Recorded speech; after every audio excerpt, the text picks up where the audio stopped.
நன்றி. Doctor N Balasubramaniam, professor and head department of education of Bharathi university Coimbatore. இப்போ இதெல்லாம் காமிச்சிருக்கீங்க பார்த்தேன். இப்போ தமிழில் வந்து நல்லா வளர்ந்தங்காட்டி தான் நம்ம எழுத்துக்கள் பார்த்தீங்கன்னா இப்போது எழுத்துக்கள் ஒரு சரியான வடிவம் பெற்றிருக்கு. ஆனால் இன்னைக்கு தமிழில், தெலுங்குல, கன்னடத்துல எல்லாம் பார்த்தீங்கன்னா இதே மாதிரி லா, நா, சா இதெல்லாம் இருக்கு. இப்போ எனக்கு out of my own interest I read Malayalam, Telugu and Kannada. பார்க்குறப்போ ஒரு கம்பேரிட்டிவ் ஸ்டடி பண்ணுறப்ப அவைகள் வந்து இன்னும் அதே லெவலில் இருக்கு. இன்னைக்கு கேட்ட மாதிரி 7வது 8வது செஞ்சுரி. ஆனால் தமிழ் மட்டும் நல்லா அழகாக வளர்ந்துருக்கு. நன்றி.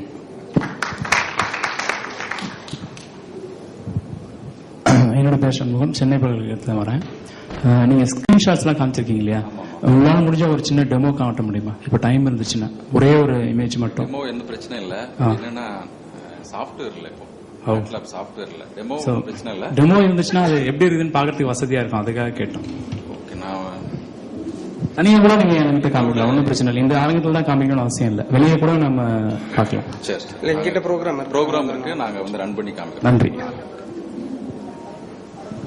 ஒரு கேள்வி, நீங்க இப்பொழுது இந்த பழங்கால எழுத்துக்கள் எல்லாத்தையும் இப்போ இந்த உணர்வு மென்பொருள் பண்ணிருக்கீங்க இல்லையா? இப்போ இந்த மென்பொருளோட செயல்திறன் அல்லது துல்லியம் எப்படி நீங்க கணிக்கிறீங்க? ஆக்சுவலா வந்து சார், ஃபார் எக்ஸாம்பிள் வந்து நாங்க என்ன பண்றோம்னா, இப்போ ஒரு இமேஜ் எடுத்துட்டு அதுல இருக்க எத்தனை கேரக்டர் இருக்குன்னு ஃபர்ஸ்ட் கவுண்ட் பண்றோம். ஃபார் எக்ஸாம்பிள் இப்போ 100 கேரக்டர் இருக்குன்னு வைங்களேன் சார். அது இது பண்ணிட்டு எவ்வளவு கேரக்டர்ஸ் வந்து நம்ம ஃபைனலா வந்து அவுட்புட்ல வந்து ரெகக்னைஸ் பண்ண முடியுதுன்னு பார்ப்போம். பார்த்துட்டு அது எத்தனை ஆகலையோ அதை கழிச்சுட்டு அது டிவைட் பை 100 போட்டுட்டு ரெகக்னைஸ் ரேட் கண்டுபிடிப்போம். ஸோ எங்களுக்கு வந்து இதுல வந்து 96% வருது. என்ன ஒரு ப்ராப்ளம்னா, புள்ளி போட்ட எழுத்துக்கள் வந்து மெய் எழுத்துக்கள் இருக்கு இல்லைங்களா, அந்த புள்ளி போட்ட எழுத்தை வந்து ரெகக்னைஸ் பண்ண முடியல. ஏன்னா அந்த நாய்ஸ் ரிமூவல் நாங்க ஒரு அல்காரிதம் ப்ராப்பர்ட்டி யூஸ் பண்றோம். அந்த நாய்ஸ் ரிமூவல்ல அந்த ஃபோர்கிரவுண்ட் இமேஜ், பேக்ரவுண்ட் இமேஜ் நாங்க பிரிக்கும் போது அந்த பேக்ரவுண்ட் இமேஜோட அந்த இம்மு வந்து போயிருது. அந்த புள்ளி போட்ட இது வந்து அந்த இதோட போயிடுறதுனால எங்களால் அந்த ஃபைனல் ஸ்டேஜ்ல வந்து ரெகக்னைஸ் பண்ண முடியல. அல்லாம வந்து 96% எங்களோட ரெகக்னைஸ் ரேட். தரவுகள் டேட்டா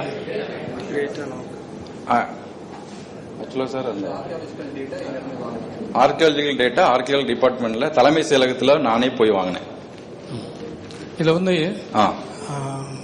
கல்வெட்டில் உள்ள பிரச்சனை என்னவென்றால், சோழர் காலத்தில் மட்டும் சுமார் 20,000 கல்வெட்டுகள் இன்னும் வெளிவராமலே இருக்கின்றன.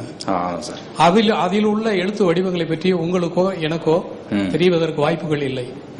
ஒட்டுமொத்தமாக தமிழகத்தில் உள்ள கல்வெட்டுகளில் இன்னும் 2 லட்சம் கல்வெட்டுகள் வெளிவராதவை. ஆமா சார். இந்த அடிப்படையில் பார்க்கும் பொழுது உங்களுடைய திட்டம் முழுமையானதா? இல்ல, இப்போ அதுக்காக தான் என்னன்னா, என்னோட ப்ராஜெக்ட் வந்து நான் ஆக்சுவலா ஃபண்டட் ப்ராஜெக்ட்டுக்காக நான் இது அப்ளை பண்ணிருக்கேன் கவர்மெண்ட்ல. பட் இன்னும் அது சாங்ஷன் ஆகல. சயின்ஸ் அண்ட் டெக்னாலஜியில பண்ணிருக்கிறேன். ஸோ வந்து இதுக்கு வந்து டேட்டா கலெக்ட் பண்றதுக்கு வந்து நிறைய இதாகுது, எக்ஸ்பென்சஸ் நிறைய ஆகுது. ஸோ என்னால வந்து தனிப்பட்ட முறையில் அதை பண்ண முடியாது. இன்னொரு உங்களுக்கு ஒரு to strengthen your idea, I am giving certain important information. சொல்லுங்க சார். ஒரு விஷயம், கல்வெட்டுகளை படிப்பவர்கள் வந்து கல்வெட்டில் எழுதப்பட்டவை அனைத்தும் சரியாக எழுதப்பட்டவை என்று சொல்ல முடியாது. ஆமா, பிழைபட எழுதப்பட்டவைகள் நிறைய இருக்கின்றன. அப்படி பிழைபட எழுதப்பட்ட சொல், அந்த எழுத்து, அந்த வடிவம் எப்படி இருக்கும் என்பதற்கான ஒரு திட்டம் உங்களிடம் உண்டா, அதை கண்டு அறிவதற்கு? ஆமா சார், அதுக்காக தான் நான் ஒரு தமிழறிஞரை சந்தித்து அந்த தமிழ் மொழியில் உள்ள இலக்கியங்களை வந்து நான் எழுதி தர கேட்டு. இலக்கியம் வேண்டாம், கல்வெட்டுகள் மட்டும். அதான் சார், அந்த இப்போ நீங்க தமிழ்ல படிக்கிறீங்க இல்லையா, அதுல இருக்கிறத வந்து இதுல நான் அப்ளை, இது வந்து இல்ல, இதுல இன்னும் நிறைய பிரச்சனைகள் இருக்கு. என்ன பிரச்சனைகள் பாத்தீங்கன்னா, கல்வெட்டுல வந்து வார்த்தைகளாகவோ இல்ல பேராகிராஃப் அந்த இது சேர்ந்து இருக்கிறது வந்து ரொம்ப கம்மி. தனித்தனி எழுத்தாக தான் சேர்ந்து இருக்கிறது. அதை பிரிக்கிறதுக்காக நான் இப்போது முயற்சி செய்து கொண்டிருக்கேன் தனிப்பட்ட முறையில். அதனாலதான் நான் இவ்வளவு கேட்கிறேன். அடிப்படையில் இந்த கல்வெட்டுகளை பற்றிய ஒரு பரிச்சயம் ஒருவருக்கு இருந்தால் இந்த திட்டத்தில் வெற்றி பெறலாம். அல்லது நீங்கள் காட்டிய அந்த ஒரு டேட்டா இருக்கு இல்லைங்களா, அது சென்ற உலகத்தமிழ் மாநாட்டின் போது தயாரிக்கப்பட்ட ஒரு அட்டவணை. அந்த அட்டவணை அடிப்படையில் உங்களுடைய திட்டம் அநேகமா நீங்க அதான் செய்துட்டு இருக்கீங்கன்னு நான் கருதுறேன். அதனால உங்களில் ஒருவர் கல்வெட்டுகளை படிக்கக்கூடியவராய் இருந்தால் இந்த திட்டம் சரியாக அமையும். இல்லை என்றால் ஒருவர் கொடுப்பதை மட்டும் நீங்கள் கொடுக்கலாம். அது சரியா தவறா என்பது பார்வையாளர்களுடைய விமர்சனத்துக்கு உட்படும்.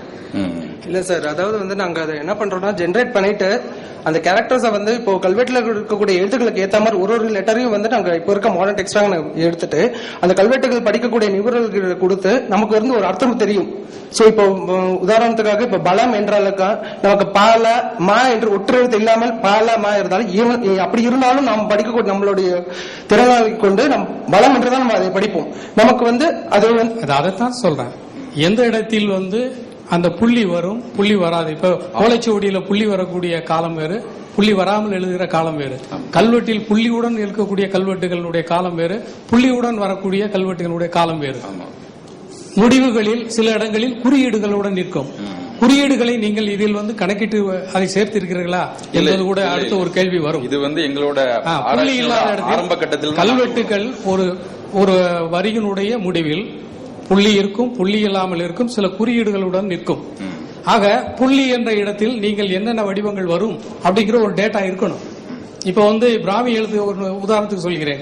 சங்க காலத்தை சார்ந்த பிராமி எழுத்துக்களுடைய அந்த கல்வெட்டினுடைய இறுதியில் புள்ளி இருக்கும் அல்லது இல்லாமல் இருக்கும் அல்லது ஒரு குறியீடு இருக்கும். அந்த குறியீடை நீங்க எடுத்தறிஞ்சிட முடியாது. ஏன்னா குறியீடுகளுக்கான காலம் என்பது தனி ஒரு துறை சார்ந்த அறிவு. ஆக எதையும் நீங்கள் வந்து எடுத்து விட முடியாது, பொருள் இல்லை என்றும் சொல்ல முடியாது. ஆனால் நான் எதற்கு சொல்கிறேன் என்றால் உங்களை வலுப்படுத்துவதற்காக சொல்கிறேன். உங்களில் ஒருவர் இது பற்றிய அறிவு தெளிவானவராக இருக்கணும். நீங்க சொன்ன ஐடியா வந்து எங்ககிட்ட இருக்கு. பட் அதோட டேட்டா பேஸ் வந்து எங்களுக்கு கிடைக்கல. அவங்க நாங்க அப்ரோச் பண்ணா ரொம்ப இது பண்றாங்க. அதனாலதான் ப்ராப்ளம். இதுவே வந்து ரொம்ப கஷ்டப்பட்டு வாங்கணும். நன்றி. இன்னொரு கேள்வி சொல்லுங்க சார்.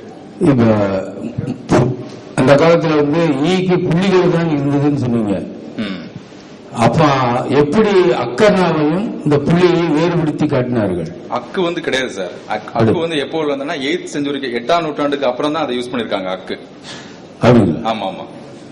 7ஆம் நூற்றாண்டுல 6ஆம் நூற்றாண்டுல இல்லங்க. இல்ல இந்த நீங்க பாத்தீங்கன்னா